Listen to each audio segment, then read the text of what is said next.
Ridicule me for that. No, we never did that. Yeah, listen. Did that happen? Scholars, what's good? We're not gonna let Dante lie. No. I ain't lie about nothing. Shout out to SK. I told Dante and my boy SK, who were avid Knicks fans last year, that you know what? I'm starting to feel a little, blue and orange. Mm-hmm. And they both looked at me and said, "Kick rocks. We don't need your support. We don't need your support." But Scholars. I will neither confirm nor deny that story. What's going on, Scholars? Welcome to episode 2, season 5. We here live. We live, baby. Dante, how you been? How's everything? I'm good, son. New year, new stuff. Mm-hmm. You know how that goes. I'm not excited about this motherfucking winter that we have. Oh, this winter's been those viewers who aren't familiar with the winter in the tri-state area. To sum it up, it sucks, especially as we get closer to February. But son. You know what scares me about this winter being as bad as it is? What? I feel like it's gonna be hot as fuck this summer. You know what? I'm cool with that. Yo, I know how you feel because I used to feel I would rather be cold than to be hot. I used to think that, and then I started getting older. Listen, we'll introduce you, but I'm gonna ask you that. What would you rather be, hot or cold? Bro, I was born in DR. Yeah.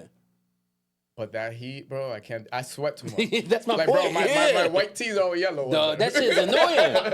See, because when you get hot, you gotta change your clothes. Like you getting sticky. Now it's all humid. But when you get cold, all you gotta do is just throw on more layers. What would you think? What's a better shower? Pause. If it's winter and it's a hot shower, or if it's hot and you just want to get all the funk off. Winter, hot shower. Okay. Yeah. Because in the summer, you only taking the cold showers if you like in pain or some shit. You feel me? Yeah, honestly, I've taken a cold shower once in my life, and I don't recommend it. Like I don't see the hype. But it's the best shower. I mean, they are that's what they say. No, they're really beneficial because it dries out your skin. The hot shit. You're supposed to take a cold shower at least once or twice a month. Well, that's what they say. Well, you're supposed to bathe once or twice a month. Actually, well, technically. Technically. Listen, I still play sports. Yeah. I'm big on the Epsom salt, so I bathe. You bath? You bathy. Anywho, as you guys can see, we do have a guest for today's episode. Without further ado, we'll allow our guest to introduce himself.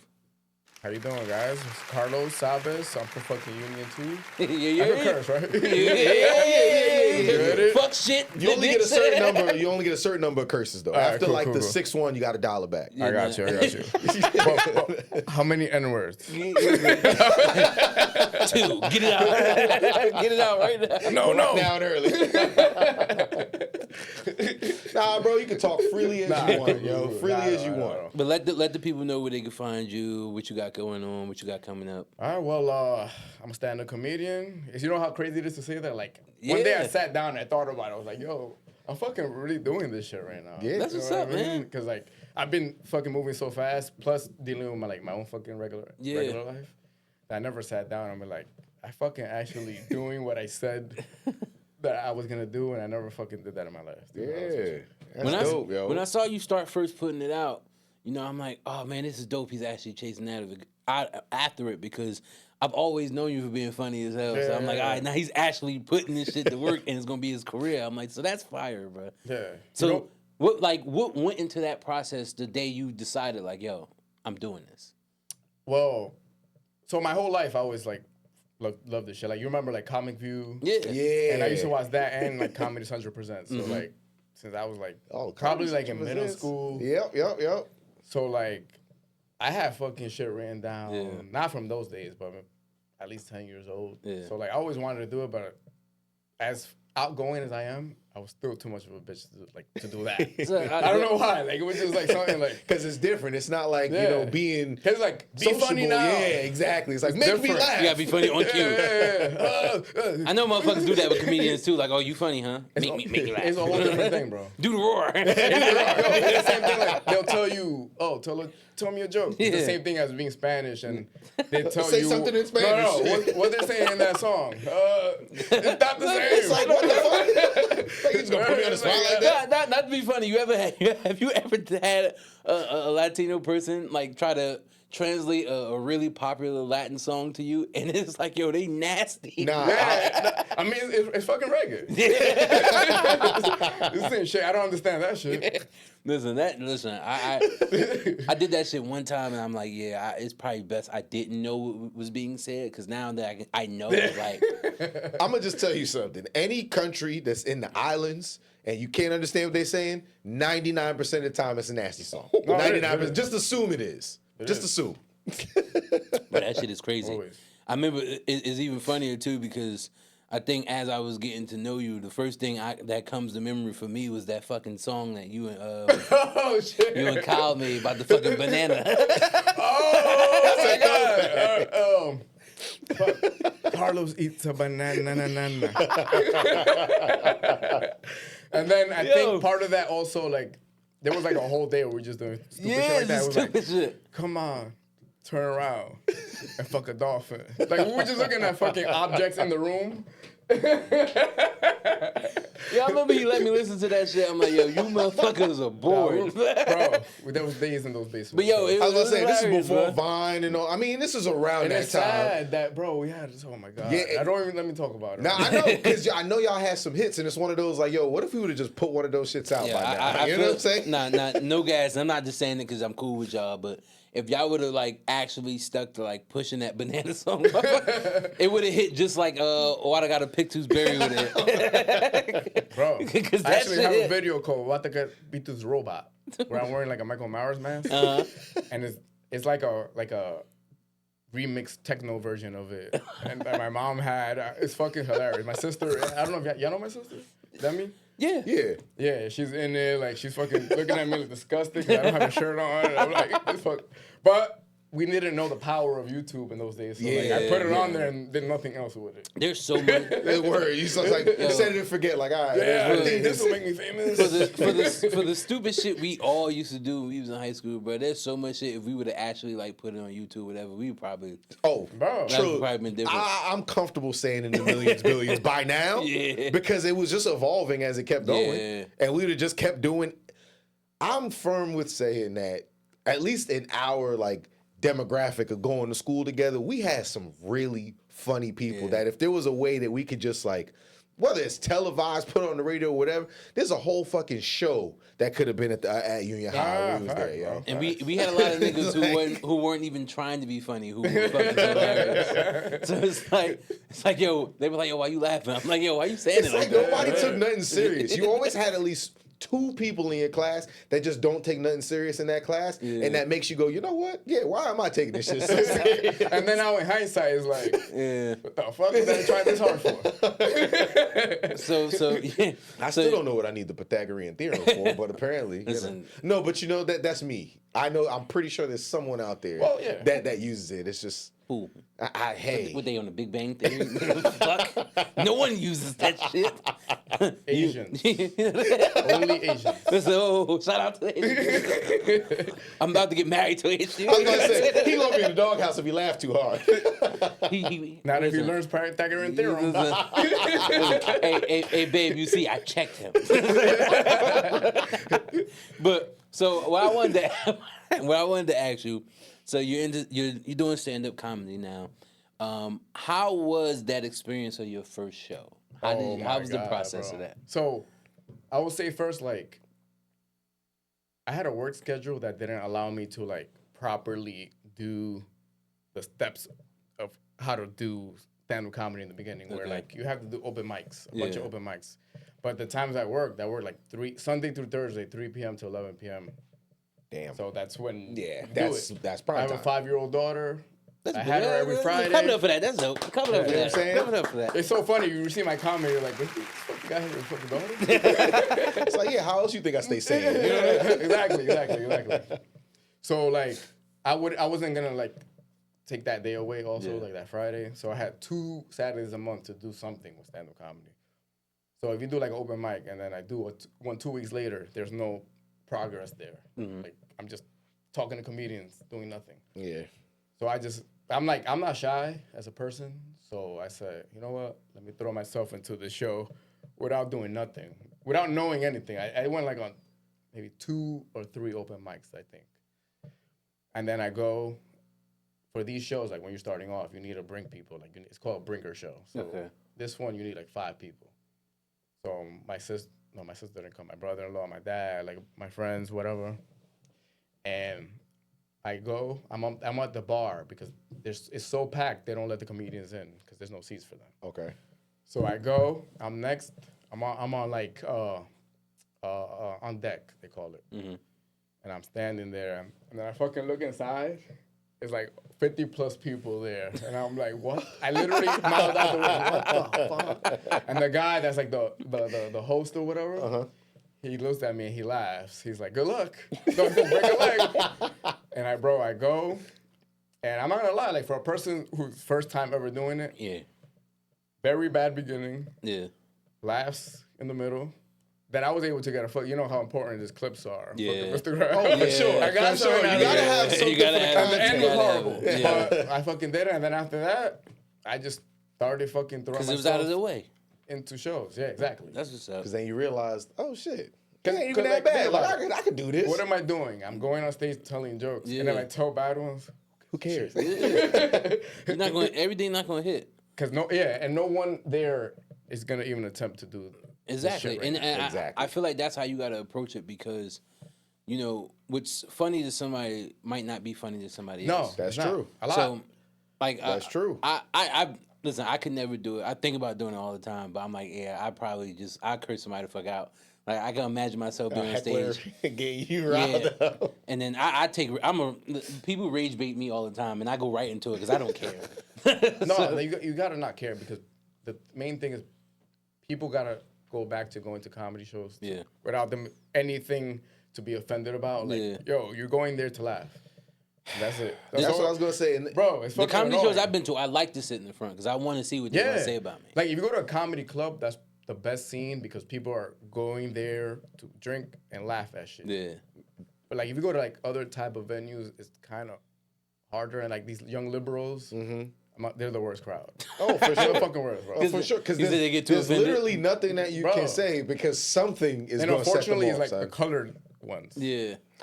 That are bro, boomers, Gen X, the best. Yeah. They've been through, like, they lived the life. So they you do a lot of everything is funny. Because you do a lot of shows in the city. Mostly. Okay. So that makes sense because I like being that we work in the city. Okay. Yeah, so I can already tell because like as far as we're not gonna get into politics or whatever, but as far as where I lean political, I do lean somewhat that way. Yeah. But a joke is a joke to me. So you should be able to process that and not take it to heart as if somebody is trying to kill you. Especially if you're going to a comedy show, you know why you're there. No, of course. So if that's why I say if I'm sitting in front of a comedy show and I'm big, so I stick out like a sore thumb. So if I'm sitting there and there's some white guy on the stage and he starts pointing to my blackness, I'm not gonna get mad at that. I'm just like, he's doing what he needs to do up there, and if it's funny, I'm gonna give him a laugh. Like it actually happened to me. We went to a show at Dangerfield in the city. Yeah. And me and Yums, and you know, we're in the front like this. So we're sitting in the front, and white comic come on stage, and he immediately notices us. And I can see in his face, everything that he had prepared just went right out the window. He was just going to talk to the two of us. And me and Yums were sitting there dying the whole show. And at the end of his set, he goes, "You guys don't understand what you just did for me. I'm a white guy." I think he was from like the Midwest. He was like, the fact that I got two big ass black dudes that laugh at me the entire time. He's like, I don't care what I do in life. He's like, I made it. He's like, I'm done. He was like, I'm done. I'm gonna post this shit everywhere. And I'm like, yo, that's what's up. That's how you should be at a comedy show. You can't be at a comedy show with a fucking stick up your ass. Because why are you there? Yeah, like what you pull up for. It's all jokes, bro. And then, let's say a comedian does take it to that level, he's not gonna be welcome in the community. Anyway. Yeah, so it's like you can tell when somebody's going wild the fuck out. Exactly, you're not gonna. That's it. It's over. For like for example, from us. Yeah. You're done, it's bro. like, yo, you tried it. it didn't work. Yeah. Get out of here. For example, like what fucking Kramer from Seinfeld did a couple years ago. That's too much. Yeah. And he crossed the line. A lot of people thought there was one of the funniest people they have ever seen. Yeah. Because he was still like on the ground, really. Yeah. But once he did that, it was over. Yeah, because he crossed the line. It was like And he had was, the plug. He was tiptoeing to the line. Everybody's like, ha, ha, ha, ha. Okay, all right, now you're doing too much. Like now you crossing some like, lines. where's he going with Yeah, this? it's like, okay, I'm waiting for the punchline. Okay, oh, that's where he's going with this. Ah, damn. Yeah, because it's like Like I've damn. heard a comedian say that word in a way where it's like Louis C.K. is my favorite comedian. Yeah. He has used that word, but he says it like this is a joke. He's like, I'm sick of white people saying the N-word all the time, like newscasters and stuff. And I don't mean nigger, I mean the N-word. But he said, like, you're putting it in my head now. Why don't you take responsibility? So he made it like, quote unquote tasteful. I've seen that. Yeah. I've seen that. And like he has gone like people admire him because he takes us to these levels where like he used to write for the Chris Rock show. I don't know if you know that. And he wrote I Pootie didn't know Tang. that. Yeah. So Oh, like snap. he's I in didn't know that, that. like he's like See, you like, gotta I'm not start saying he's reading able, credits. he can Yeah, like, no, you know no, what I mean? Like, I hear where but you're going with it. Chris Rock, Yeah. that like he approves. of Yeah. what his comedy and all that shit. You gotta start reading the credits. His name pops up like the second name. He's like in the before credits. what he it even is? made it like in comedy, like he Yeah. was trying for years, bro. Like he made it maybe he was like almost 40 years old, but before that he'd been writing for everybody. And He couldn't do it himself yet.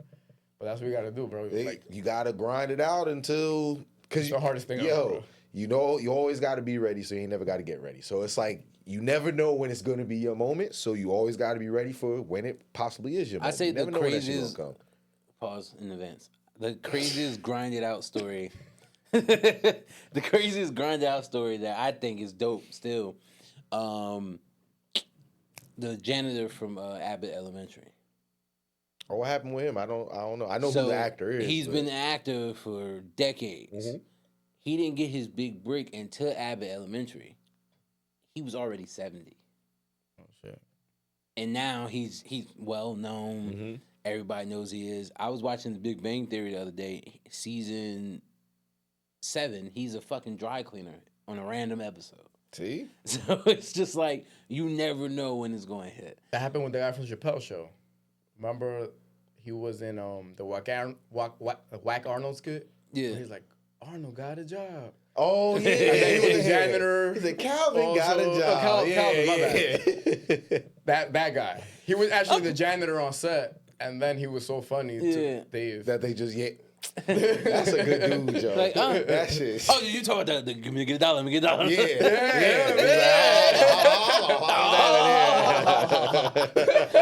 He's like, don't drop that shit. Cradle is civil flocalization.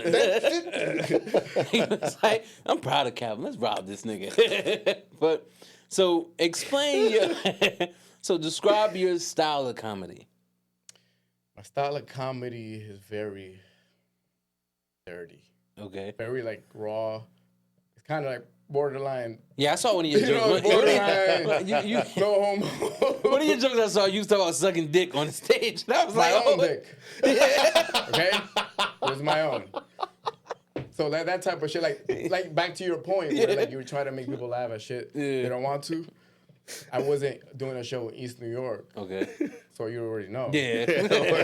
And bro, the first thing I said was, "Where the white bitches at?" They immediately turned on me, and then I started saying some other shit like that, and they were literally like, "Stop, please, stop." But I did it like kind of on purpose, like. Yeah. To get some type, I never got heckled before. Okay. And then I was gonna ask and that that. still wasn't heckling yet, because even though it didn't really work, I still got these little pockets of laughs where Yeah. like, all right, this is gonna work somehow. Yeah. So that's what you gotta look for. Like, the whole world don't gotta laugh, but like if you get like a couple, all right. It's like, yo, that's a success right there. Yeah, especially I've been doing shit for like 9 months already. Okay. Only Yeah. 10 months now. So Yeah. it's like that's still. You still on the Nothing, journey, nothing, bro. yeah. You still on the journey. So like that's what it like. It's borderline like cringe. You know what I mean? Like my comedy. That's why I like Louis C.K. Yeah. But even like people like Dave Chappelle would say something Yeah. borderline like. I like to shock people, but it's not me like trying to be that. If you ask Kyle, what my group chat looks like. Look at my I can only fucking imagine. It's just me. It's like, it's not me trying to be a person. It's just me. I can only imagine. And that's just who I am, and I've always been like that. And like I said, my father went to the first show ever. Yeah. The first show, I'm talking about being uncircumcised and whatever. And one time I laughed because I was talking to my parents making me shit in the back. Yeah. And he liked the post. And I sent it to my sister immediately. And we were just crying. Once you can say some wild shit in front of your parents. And that's the best thing. Like, everything is good from there. Free game. That's the thing, though. Like, you could pretty much say whatever as long as you're not, like, being a fucking asshole to a person, like, being a dick. You know what I mean? I feel you. But I kind of like being a troll. I'm a troll. Yeah. And, again, back to the why you getting mad at. Even, like, there'll be, like, some comedians who are woke. It's like, why are you doing this shit now? So, because, like, my thing is, right, like I said. A woke comedian sounds like a walking contradiction. You can't. Like, that doesn't even... It's just a fucking That's why. Like, that's why, like, and, you know, this is the ultimate, you know, example of it. But that's why I fuck with Chappelle the way that I do, because he would be considered leftist leaning, more progressive in what his ideologies are. But in how he processed his joke telling, it's still aggressive enough that somebody might get offended, but we know why we're here. Mm-hmm. But at the same time, you already know how he leans outside of comedy, and he's pulling all that into his jokes, into his shows. Like, I love his last stand-up on Netflix. No, it has so much history in it. Exactly. So great. And so great. The way he's able to still offend motherfuckers, but still big you up at the same time. That's how it's supposed to be. Because it's still like common sense. Yeah. Like, you could lean whatever you want, but how common sense? Yeah, so it's like, I love that. So to your point, to where, especially as political as I am, when you then put that into your comedy and then you just like allow it to take you over, to me is like, all right, bro, we doing too much. This is not what we here for at this point. Yeah. Like, that's like me right now sitting on this episode and we're talking about comedy and I just start bringing up shit that's happening in the world. Like, yeah. Fuck Trump for all this shit. Like, I ain't got to do that right now. It's like, all right, Debbie Downer. Yeah. You all right? like there's comedians that like you don't, both sides think they're on their side. Yeah. And that's perfect. Because they do it so good that you don't really know where they're leaning. Mm-hmm. Okay. And then both sides are fighting over that. Like, I know he agrees with us. Like, so he did his job. Because at the end of the day, you're just trying to get a genuine reaction. Exactly. Whether it's shock and awe, it's giggles, whatever it is. You're trying to evoke some kind of emotion when you're telling your jokes. That's why you said, like, it's not about, or is everyone gonna find it funny? But if I got my 3 or 4 people laughing, guess what? Y'all gonna be getting these jokes all night because those are the people. But a guy like Dave Chappelle, by that time you're at his level, you are gonna get everybody. Correct. But at the end of the day, like, that's why I think for like comedians. Oh, he's not getting everybody to laugh. No, I mean those transgender people are not laughing. Oh no, they're but the ones that have common sense are. That's what I was talking about. Because when he tells it, it's like I get how you could be offended if we're in the whole everything is wrong. But if you sit back and think about, like, literally take it from a lot, like, take feelings out of it. Think about what he's saying. Okay, I get why you mad, but I ain't gonna go there. I ain't gonna go there because I don't want nobody after me. What I was gonna say is, when it comes to the whole nope, you ain't about to get me. Hell no. That's why for me, there's certain comedians who was like, I'm an ally. when they were like on the pinnacle, it was like they put themselves in a particular box. Like Kevin Hart. Mm-hmm. I used to find Kevin Hart to be mad funny. A lot of people did. And then what you realize was funny was like, nah, he's like the kid in class who is annoying, but it's funny how annoying he is. Mm-hmm. And then when you realize, like, there's nothing more, the shock value goes down. So, like, he's telling jokes about, like, his family and stuff. It's like, okay, we get it. But, like, he can't do it anymore.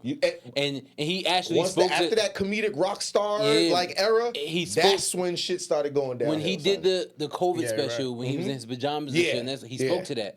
He was like, I was in a weird place with stand-up because I was fucked up. He was like, y'all watched my first 3 big shows. It was all about my life experiences, my family, and things I went through a while before I became as big as a star as I am. He's like, now I can't tell these jokes now walking into a 18-bedroom house. He was like, it's going to sound fucking stupid. Yeah. So I like what he's doing now to where, all right, he's probably not doing stand-up as much, but now his comedy could be somewhat centered around what his life is now. Like that show that he does with Keenan now on Amazon is hilarious. Oh, yeah. What show is that? It's Good what's the name of that Sports. shit? It's called Good Sports. Yeah. I'm not the biggest Kevin Hart fan because of what you're saying. Yeah, it's like, because... A lot of people fell off of him. A lot of people think don't get me wrong, I'm not gonna take anything away from anybody. You know what I'm saying? Like he still has his area. Yeah. But for me, it's to your point what you said, like, okay, it was funny. We get it though. It's like, what else? So where I was going with it is like, if you have your audience, those people will always gravitate towards you. But what you're trying to accomplish will always evolve because it's not about, oh, you found this one thing funny, I'm gonna box myself in and tell this same style joke. It's like, nah, my comedy is this. If this don't land, this is a big ass circumference that I could go after. I could go this way, I could go this way. Mm-hmm. So as you're telling your jokes, you're gonna get the people who laugh, and then you're gonna get the people who are like, oh damn, what he just say? And that for you is a success. You know, like you're evoking more than one emotion. They're involved, they're engaged with it. And that's it's why, an experience. You know what I'm saying? That's why I 100%. fucks with one of the uppercover comics I fucks with heavy because he doesn't box himself in and you don't know where his joke might go is Ryan Davis.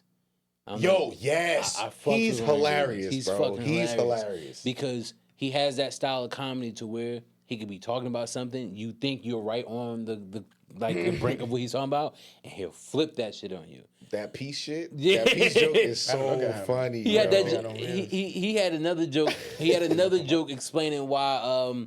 He said when his ex-girlfriends had asked if they were in a scenario to where a gunman came out and was like, "Oh, take me the kid." He was like, "That little motherfucker young.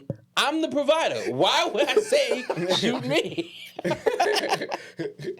But the whole thing was funny as hell because him saying that was centered around one of his girlfriends asking him about abortion, and it turned into this whole other thing. And then he got so deep into the story, you forgot that that's what it started at. So once he said once he said the whole shooting shit, and then he you bring flipped it all the way back. I'm like, oh shit. So I fuck with that style of comedy because you don't know where that person is going to go. Yeah. And to to what you just said, that's why a lot of people fell off Kevin Hart. So you're not the only person who felt like that. Yeah. But so what I wanted to ask you before we get into our top threes, because we're gonna definitely do some top threes today. Before you ever stepped on the stage, what did you think? And tell us, because I want you to actually tell us. What did you think your first joke was going to be? Oh shit. Well, you know what? I actually kind of looked at the video of my first open mic thing, and it was about fucking dating apps. Okay. Right? Okay. So I actually didn't do that in my first show. Okay. My first show was, I wanted to talk about like me growing up, and I don't know what it came to, like me growing up as a young man and fucking coming all over the house. So those were my first jokes. But what I really was trying to get at that point was like, and this was the first show that was a success, bro. Like I went 4 shows in. Yeah. You ever remember Old School when Will Ferrell's doing the debate? Yeah. And like he does it and he fucking wins it. And then he zones out. That's what happened. He just ducks out. And now that fucking tape gets me on fucking mad shows. I don't know how I did it, but somebody sent my mom my dick pics. And that's kind of what I want to talk about. Something that happened to me in my life, which I know nobody has. I knew that was funny. No matter whoever I told that shit to, that shit was funny. And it's a funny story, but like there was no meat to it. It was just somebody sent it to her. She called me. She said, "What is it?" I was like, I don't know. She hung up and we never spoke about it again. So I had to find a way of how to fucking make that shit funny. I ain't gonna hold you. You could tell it just like that. So it's like, yo, what's the craziest thing that ever happened to me? Yo, let me tell you how. I didn't want to interrupt because I thought you was telling the joke. I was thinking too. More than that. Because the silence between it, like to me, But you know what it is? My level of comedy, like how I enjoy comedy, I gravitate towards stuff like that. So the more outlandish, the more it makes me laugh because I've always liked the outlandish shit. I grew up watching In Living Color. I grew up watching, you know, more PG, but like all that. Like I grew up watching sketch comedy where it's like, yo, nah, this is funny. Like, yeah, you can tell a joke and all that. I think that's why people like comedy. That's why people like Mad TV back in the day. Yeah, Mad TV is funny as shit. It's like those are the Mrs. Swan. I remember Whose Line Is Anyway? Yes. Shit like that is that's like my shit growing up. Like. And that's why when you're saying these jokes, like, even though I know you said there was no meat to it, like, yo, the way I laugh, you can tell it just like that. And I'll be like, nah, that's the joke right there. I was quiet because I was going to respond to that part because I thought he was intertwining meat with dick. Hey, yo! Damn. That's why, listen, but that's, listen, for the people who don't see this episode, you can intertwine that into your joke. Well, so I have a new joke I'm working on. Okay. No homo. How, like, good. Growing up, a millennials, colored, no homo had a chokehold on our community, right? Nigga, that shit still does. So much so that there hasn't been a male urologist in 20 years. Right? And it's making a resurgence now, but with this generation, you don't know who's a urologist or gynecologist anymore. You get what I'm saying? Yeah, you called them pussy. This transgender shit. So exactly. I was off. I thought you was insulting me. Once he said urologist, gynecologist, it's like we know what you know. So be in the room. To play it safe, I only fuck proctologists now. So I was nailing this proctologist right in the pussy, ironically. That's why we the educated brothers explain Dante. Go ahead. And then she farted. Are you aware of what a proctologist is and what they do? No, sir, tell me. They take that finger when you need to get your rectum checked on. That's a smart joke. No, I know. That's why it's one of those where it's like, if you know what a proctologist is, it's like he'd rather not go either which way because the proctologist is always in the butt regardless. But that's not here nor there. So I like to incorporate my life. That's the best jokes in your life because number one, people can relate, but like they can't directly like nobody. I don't think many people got their mom got their dick pics before. No. And I don't think a mom should see their son's adult penis. dick. No, absolutely not. Absolutely. And the punchline of that one was the subject of the email said, your son Carlos's dick, and she still fucking opened it. And you gonna call me with attitude? You saw the title of the picture, and you still said, click. And it's my fault? So, all right. So we got go ahead. No, so that was really what I wanted to, like, talk about, like, growing up. Mm-hmm. That's the easiest thing to talk about, and dick jokes are the funniest and easiest ones to tell. Dick jokes, farting, falling down. In that order.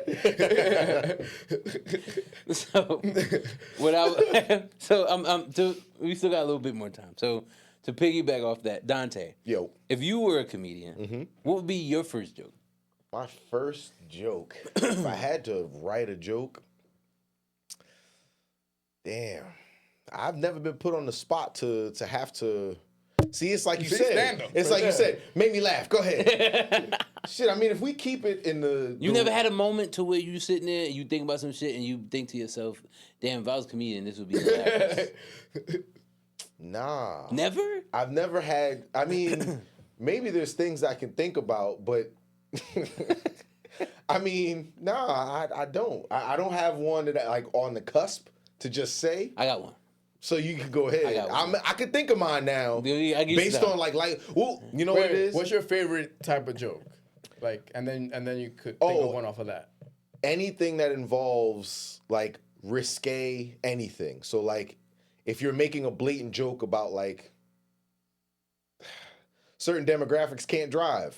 Right? That's the one. You know, those are the ones that first of all, this isn't my joke. I can't take credit for it, but so y'all know the game Arc Raiders, right? Yes. Have y'all heard about it? Nah. It's a game on PlayStation, PC, or whatever. So long story short, there's a guy, like you can have proximity chat. talk to other people, right? So there's a girl and she's getting ready to kill somebody. And they're like, no, wait. And she's like, no, sorry, I'm not really gonna kill you. He goes, wait, you're a girl? She goes, yeah, why? What's wrong with girls gaming? He goes, nothing's wrong with that, But you should check this fire. And while you're checking this fire, I need you to get back in the kitchen. It's shit like that I don't have like a full joke for. But that's the shit where it's like those things that I know would get me in a lot of trouble. Because you'll be But at the end of the day, it's like, see, that's why I said you shouldn't ask me. You shouldn't ask me because it's. I need you to get back in the kitchen. Because at the end of the day, because they're playing video games and she shouldn't be playing. It's one of those kind of things. Yeah. Again, I'm not like, damn, they can't even play games. But yeah, it's shit like that. Or damn, see, I don't even know if I want to keep going. I might want to stop while I'm behind. You know what I'm saying? Shut up, bitch. All right, so now imagine that in front of like 50 people. And I couldn't do it. That's what I'm saying. But I feel like you could. I feel like you could. You know what it is? I find myself to be situationally funny. But you have the stage presence already. I do. But see, I need time to write it out. But the stage presence is the hardest thing to get. That's the easy part. He does stage plays. That's the easy part, for me at least. The jokes are not going to hit for nobody. Yeah. You got to get that stage presence down first. Because you can say a fucking ass joke, but if you're just standing there, some people get away with that, but that's their stage presence. I was about to say, that's the way it works for them. Because I went to somebody's first time ever trying to stand up, and he was lost. He ain't had no stage presence. And then once he realized that nobody was like into what he was saying, he started mumbling. You couldn't understand what he was saying. He was speaking gibberish. Yo, but you know what it is? It's like if you're talking, let's say you're talking to a group of people, right? And no one agrees with what you're saying, your confidence level starts to go down. So that's why you start, let me retreat a little bit. I shouldn't say those. And that's suck my dick. That's the voice in the back of your head. Like, nah, you ain't no bitch. You better go ahead and say that joke. And that's why, real talk, even though I have those moments where I'm like, I think I could do it. What walks me away from it is that exactly because my humor is really dry. Like, I'm into really stupid ass, like, shit that no one else finds funny, and I'll just start dying laughing at it. Like, so, this leads into my shit, right? So, I think it's fucked up that humans treat animals the way that they do. Just as far as how we digest them, how we eat them, how we raise them. Like, we literally steal these motherfuckers from their families and take them as pets. Imagine if animals did that shit to us. And then, just like, look at my human. Look at this stupid motherfucker. And just walking him around parks and shit. You get walked by a big-ass chicken and shit. Then they putting you on skewers. So now they having barbecue showing and shit. Like, and then you just start overthinking everything. And it's just like, you start feeling bad for motherfuckers like Michael Vick. Because, he was a product of where he's from, but if that nigga lived in the world that was like Pokemon, he would have got away with all that shit. Because if you think of what Pokemon is, them niggas, they was fighting animals. Legit. So Mike Vick was like, oh, so it's cool if it's a cartoon. Oh, okay, because they evolved. Because my Rottweiler not saying Pika Pika. I can't get away with this shit. But you see, like, the way you said it? Yeah. That's a good premise, and then the idea is to keep going to open mics and then keep fucking trying and trying. And then you go to a show, try it, maybe you'll get laughs. Then you got to go back to open mic, keep trying it. So it's like kind of insane behavior, where you're like just talking to nobody for 5 minutes. Then you got to go on a stage in front of people for like 5 to 10 minutes.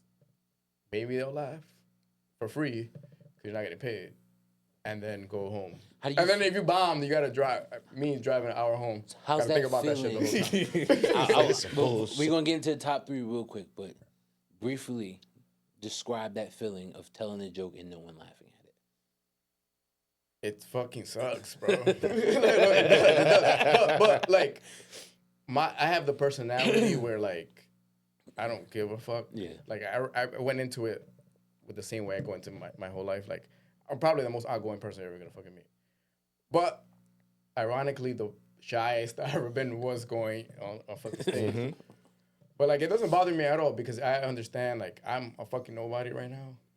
So if I don't get a laugh, you're not a nobody because you already got the people who know you. No, this is what I mean. Like, where it's like whether I do amazing, horrible, it's not gonna make or break me in any way because this is all practice. It doesn't matter. I could keep getting better. Be the best comedian in the world in front of Dave Chappelle. He's not even gonna look at me. Yeah. Because have I been doing this consistently? Am I doing this every fucking weekend, killing it? Nope, I'm not. Because I think I've probably done like 30 shows or so. 10 were probably good. Yeah. So you gotta accept that shit too. Every crowd is different. Yep. Comedy is the hardest art to do because like you could play an instrument, you could sing, this and that. It's gonna be the same almost every time because it's muscle memory. Comedy is performance based. You need people in front of you. Like artists could make albums, go in the studio, whatever. I can't. I mean, you can make a comedy album. You like can, they, but like who's gonna listen to it without seeing it? You have to see the person first, then you listen to it. Exactly. Niggas be winning Grammys off this comedy Yeah, albums. but they've been around. So like, but back in the day, that was a way to get known. Like for 80s, sure. 90s, Records they used to do because it wasn't comedy nowadays. club heavy, but. And don't believe the hype about like these reels and these Instagram, TikTok comedians because nobody fucks with them. Oh, okay. Like in the world, in the actual world, like you actually see a video of them. I can tell because when that It's whack. what's his name? When Des Banks tried to do stand up, they killed him. They was like, yo, this shit is ass. Oh damn. Like you see, I have clips of videos. Yeah. That whole 5 minutes wasn't great. And it probably was just that clip together. Some of it, like I haven't had full 5 minutes great. Yeah. Maybe a couple of minutes good, and like I'll put it up and people will like think more than what it really is. But I'm like, I'm not trying to be delusional, so I straight up keep it real with them. Like, bro, trust. Like, So come. Like I keep it mad real with people. It's not like I'm trying to act like I'm somebody I'm fucking not. So let's get into it before we get up out of here. Top 3 comedians. My top 3. So my top, like I've seen live multiple times. I spoke about earlier, Louis C.K. Just because, like, especially now, like I started listening to him like in high school, 07, 08. His show was fire. I fucked with his show on FX. Yeah, he had 2 of them. Louis, actually. that was my shit. Yeah. The one on FX and on HBO. But like, he always talks like it's cool listening to him every year, where like how his life progressed. Like he talks about how his life changed every year and shit like that. And he just talks about real ass shit. But he'll throw some fucking wild shit in there real quick, like for no reason or whatever. And the fact that I see like people just fucking crying, laughing at some wild, like crazy shit that nobody should be fucking laughing at, especially being a white guy. Yeah. And he's actually not white; he's half Mexican, but oh, I didn't know he that. don't. I mean, he talks about it, but he don't look it. Yeah. People don't know, but he actually is legit. That nigga name is half Louis. Mexican. It's spelled Lewis. So it's him. It's but that's not his real name, Louis C.K. I know. Dave Chappelle, Okay. just because I mean, growing up, for what it's worth, and Kill Me Softly, Kill Me and Softly. Chappelle Show. I mean, Staples. there's nothing to be said Just there. hits We after all fucking hits. know that, right? Yeah. And number 3, Chris Rock, bro. Like I fucks with that. same reason, like all the shit he did his whole life. Because like he's been funny since I was a kid till now. Like it's not like you'll see comedians like Kevin Hart. Yeah. That's also what I didn't like about him, where like he was put on the pedestal of these guys, Chris Rock and Dave Chappelle, and I don't think he's that. Yeah. He's on everything. He knows. Yeah, And I like that. I think people still fuck with him because he admits it. and that's all you gotta be. Yeah. Just be real with yourself. But yeah, those are my top 3. I mean, like now that I've always watched comedy, but now like I like guys like Dave Chappelle. Like I like more Dave Attell. Yeah. Old school guys, like more like, because they're still true to the way comedy is, where like if you see podcasts of them, they'll talk to like the younger guys, like confused as to like how they're like plugging shit on a podcast, like what the fuck, this shit works. And like so they have an old school way of thinking about it, where like they don't give a fuck about their audience. They have their audience, and they're gonna say what they're gonna fucking say, no matter what. And like I said, I told you like my top 3 growing up, what influenced me the most. So one was George Lopez, because the shit he was saying was shit I was literally going through at that time. Even though, I mean, we're Hispanics, we grew up the fucking same. You're Haitian, right? No, I'm Haitian. My bad. I don't know why I thought that. I just fucked with a bunch of Asians. Shout out to the Zoes. Shout out to the Zoes. No. That was my Dominican joke of the night. Shout out to Hispaniola. But you know what I mean. Yeah. So we grew up like getting beat and shit like that. So he talked about all that. Dane Cook, I had like some growing up like in high school. A lot of my friends were white. I had some white friends. Yeah. And they really brought me into like other type of comedy where I was mainly watching like the main dudes that was out at the time. They put me onto like albums. Yeah. And Dane Cook like had a vocabulary about him and like like his movements on stage and shit like that. I don't know. I fucking started listening. And even to this day, I'll listen to his album sometimes just to like, because his wordplay is like quote unquote beautiful. Yeah. And Carlos Mencia also, just for the same reasons as George Lopez. But now it's so funny, like all three were, well, two of them were accused of stealing jokes, and George Lopez is just a fucking piece of shit now. Where he's like a right wing fucking Mexican. It's fucking kind of sad. Like you said, it was when you were growing up. Yeah, I know. So then I evolved, but like just learning shit like what I was actually going through in my life at the time, they were fucking talking about. And like I said, Chris Rock was always around, so. Okay. That's solid. What about you, Sean? Top 3 comedians right now. Number 3 would be Ryan Davis. Ryan Davis is hilarious. Are we doing right now? Right now. Oh, damn. Ryan Davis is hilarious to me. Number 2 would be Josh Johnson. If you don't know who that is, he from the Daily Show. Ah, yeah, okay. I've seen some of his clips. He's hilarious to me, and I always joke that he has the same voice as Donald Glover. If you put them in a room, blindfold yourself, you're not gonna know who the fuck is talking. And number 1 is Chappelle. Yeah. My top 3 growing up that I felt like back in the day were like untouchable. Number 3 was Corey Holcomb.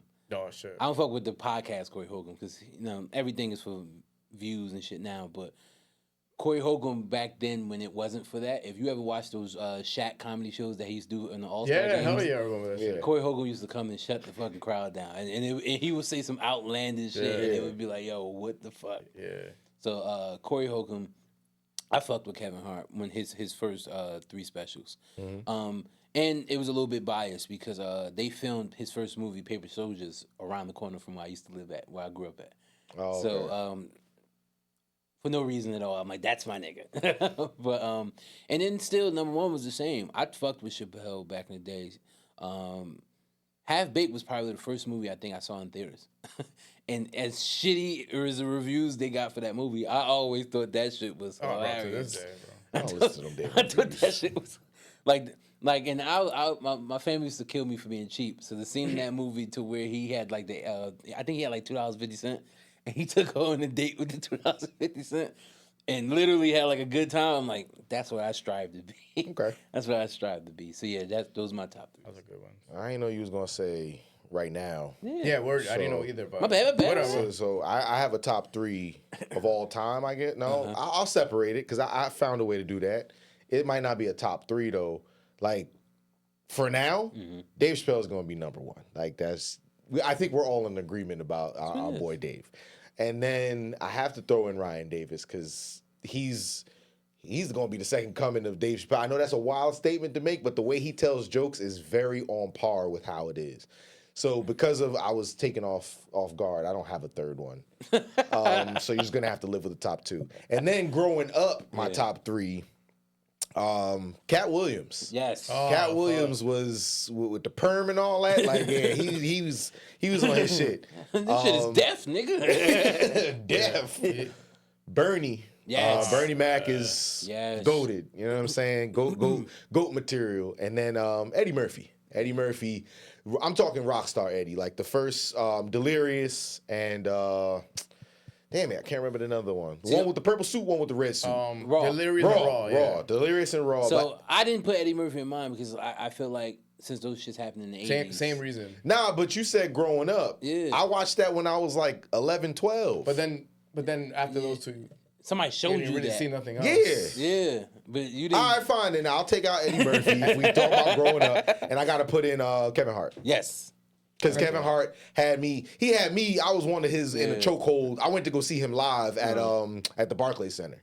So I saw him and Chris Rock, that one. Yeah. But it was when he was on tour and stuff. But yeah, so that'd be it. If I think of a third one, I'll say it before we end credits. The only reason I didn't say Cat Williams is because like after Pimp Chronicles, it was like it was kind of. But that is probably Pimp Chronicles like kept him. It's probably top 3 stand-up special of all time because it's still the most quotable. It is. To this day. People still talk you about mean it. I'm gonna take one He had and die? But his stand-up fall off was similar to what happened with Kevin Hart. He started getting more movie roles. He started getting more acting roles. So now it's like I don't need to do the stand-up anymore. So when he tried to go back to it, it was a little stale. Yeah, for sure. But, before we get up out of here, we're going to let our guests let y'all know where y'all can follow him at and wherever he has coming up one more time before we get up out of here. So go ahead, let them know. You guys can follow me on Instagram and YouTube at Carlos Knows Comedy. Fun fact, my name is Carlos Sabes. It's English. Sabes means to know. Carlos Knows Comedy. Boom. And, well, I don't know when this episode is coming out, but tomorrow I do have a show, January 30th, Lua Lounge in Newark. It's going to be my first show I'm producing ever. I have a fucking fire headliner, Marito Lopez. And then I have 2 more shows I'm producing February 21st in South Brunswick, Olay Crafting Kitchen. Okay. And I have a deal with the Jamesburg Elks Lodge, New Jersey, on February 28th. Those are all Saturdays. Pull up. It's all on my website. Okay. Sorry, my Instagram. We're going to plug it. Carlos Knows Comedy. And my production company, Gilded Age Comedy. And I also have a lot of shows that are not mine. Yeah. That are not mine that I produce, but I'll be in the city. Fucking just look at my Instagram. Out here working. You'll see it. Out here working. But we get it. I appreciate you. We appreciate you for coming through, bro. Absolutely. Yeah. But it's been a good one, y'all. Listen, we got more in store for season 5. Listen, I'll let Dante play it out. You already know how it goes. Y'all be safe out there. Winter sucks, but stay warm. If you had to deal with the snow, damn. We gonna get up out of here though. Y'all be safe. No Talent Beats. Play us out, brother. No Talent Beats. D. Ray Davis. Oh.